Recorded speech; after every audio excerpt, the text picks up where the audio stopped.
The day of demonstrations began Sunday in London during a game between the Baltimore Ravens and the Jacksonville Jaguars. Some players knelt and others stood locked arm in arm with them when the U.S. anthem was played at Wembley Stadium.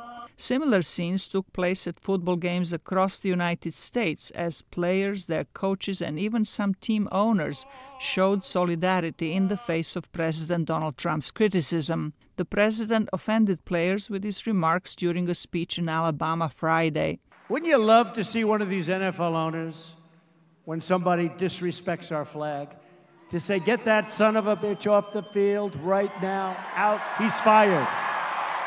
He's fired! Trump was reacting to what he called a show of disrespect for the American flag by players who refused to stand for the national anthem. On Saturday, he rescinded an invitation to the White House for NBA championship basketball team, the Golden State Warriors, citing player Stephen Curry's hesitation to accept.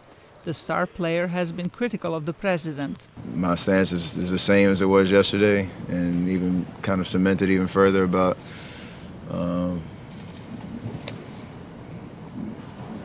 how things in our country have gone, especially with him, representing us, and for me, not in a very damaging way, but.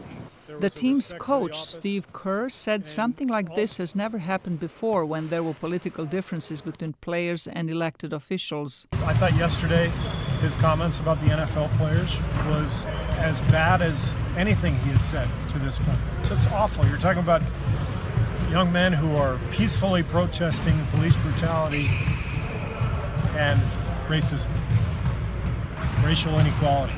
Washington, D.C. Mayor Muriel Bowser stepped in to invite the Warriors to visit the nation's capital anyway to celebrate equality, diversity, and inclusion. But Americans are divided in their reaction. I agree with the president. Maybe not the way he said it, but we should be more respectful of the flag. We have a First Amendment in this country, and I think that allows people to express how they feel in the way that they feel they need to express it. Football player Colin Kaepernick started the trend of kneeling during the performance of the Star-Spangled Banner last season. The star quarterback has not been signed by any team since becoming a free agent in the spring. Zlatica, Hoke, VOA News, Washington.